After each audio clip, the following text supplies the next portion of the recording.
What does Gemini Energy Solutions do? So Gemini Energy Solutions, why it's close to my heart is that it is my company. Founded it back in 2016 now while I was still doing my PhD. Was it just like, did you find it somewhere? Like, no, yeah, I found it in the dumpster because the idea of people just thought it was garbage.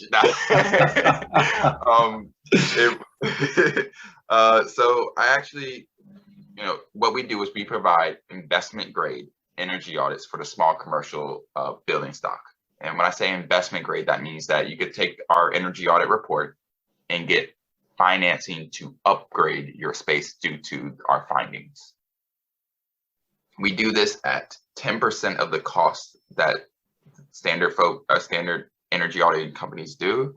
And our strategy is to work directly with the communities and hire and train local individuals to collect the data that is necessary to produce the energy audit report. Interesting. Why did you start it? Because everybody was doing it the wrong way.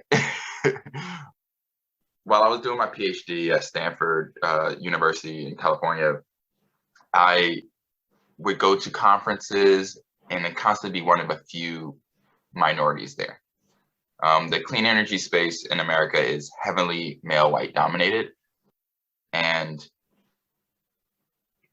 so there was like this lack of diversity issue. And then because I was at Stanford, and Stanford produces a lot of entrepreneurs and business folks and venture capitalists, I had the opportunity to talk with a lot of people who are in this space, who are started companies. And all of them saw diversity at best something that's important, but not necessarily critical to their business model, right? They like essentially if they had an all white man company, they didn't think it'd be great, but they also didn't think it would hurt their business, right?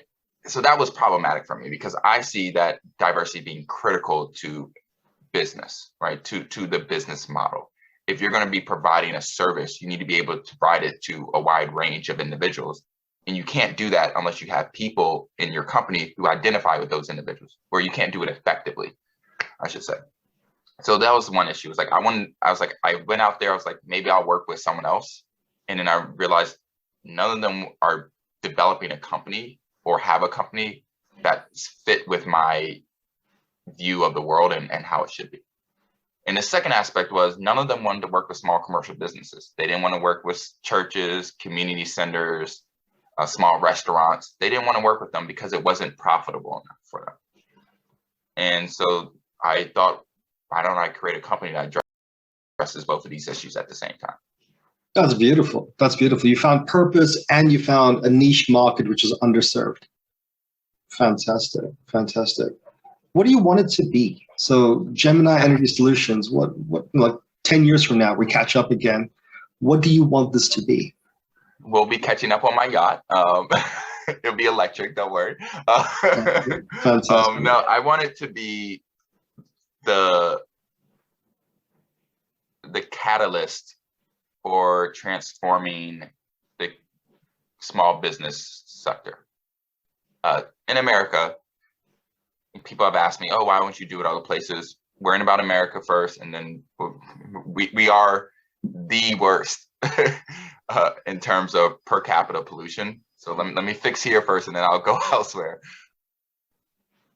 There's roughly 5 million buildings that need to receive an energy audit and upgraded in the next decade. They can't do that unless they have an energy audit.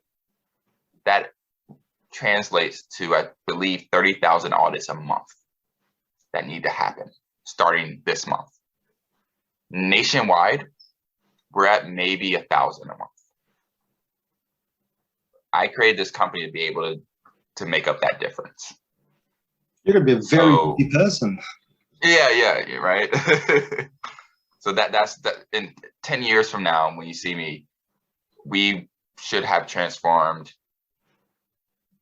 70-80% of the building market ourselves. Brilliant. Or rather be, as someone told me yesterday, a technology-enabled development.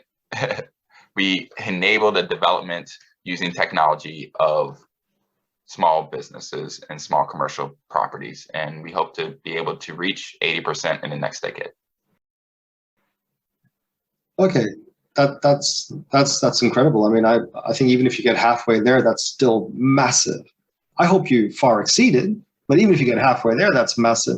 You mentioned something about need, right? So there's a need for this to happen. Mm-hmm. Is it a legislative requirement, or is it a fundamental philosophical need to do better for our wider community? Yeah, I was speaking from a philosophical and just practical sense of, to address climate change, this needs to happen. Policy wise, there's I know in Europe you have to get an energy audit before you sell or purchase property. I don't know if there's the same kind of legislation in Australia, but in America it is only a few cities or states who are doing something like that, where they're starting to mandate energy audits. My goal is to make it like in America, we have to get our tailpipe emissions check every 2 years, right? That's just standard practice. It's federal law. That's what I would love to see here in America, is that like every commercial building has to get, an energy audit, right? A emissions test of their building every couple of years. Right now, we are far from that. There's only a few cities that are doing something like that, and most of them don't want to go for all commercial buildings. They're like, 25,000 square feet or larger have to do it, right? The problem is 90% of our commercial building stock in America are 25,000 square feet or smaller. So these policies right now are only reaching 10% of our building market and only 50% of the emissions. And I'd imagine a lot of historic buildings or older infrastructure, whether it's built in the 60s, 70s, 80s, will not meet that particular criteria. So they'll be completely left behind. Exactly. And what I really like about what you're saying is energy efficiency is not just good for the environment or society, it's also good for the bank balance perspective, which means if we don't make this particular service accessible and available for all, there's a group of people who'll be paying a lot more than they need to, which could stifle their growth. Yeah. I mean, if you think about just your favorite restaurants, your favorite small neighborhood spots, right? If they were able to have access to an energy audit and upgrades, right? All of that cost goes right into profit for them.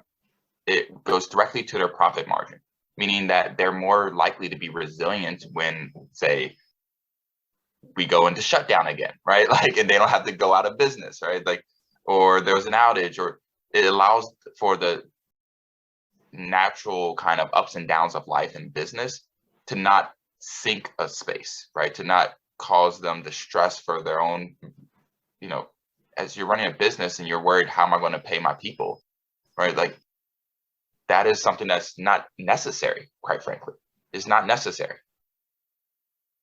Yeah. And this really touches on another question that I want to ask you. Is becoming an entrepreneur a logical progression for you, or was it a calling that you had to do, that you couldn't say no to? Logical progression would be, I've done this, I've done this, I've done this, I've worked my way up, there's nothing more for me to do. Logically, this is the next step. Or, being in academia, studying, traveling, you went, I have to do this. There's nothing more important than making this happen. Like, what was it for you? It was more of I have to do this. I think it's also personality wise, I'm able to do it. My wife, I think, could run a great business. She doesn't want to. She just personality wise, she wants to be guaranteed a check every month, right? She doesn't want to have to worry about bringing business, convincing people to take on services. So it's a personality component. So it was a combination of me having a personality and kind of to be comfortable with it, and also this feeling that if I don't do it, who's going to do it? Right? I mean, and that sounds cocky, right? A little bit, but I'm also one of maybe a dozen African Americans with a PhD in this space in the country. So like, there's sounds cocky, but at the same time, count on almost two hands all the others in this space who have a PhD in this space.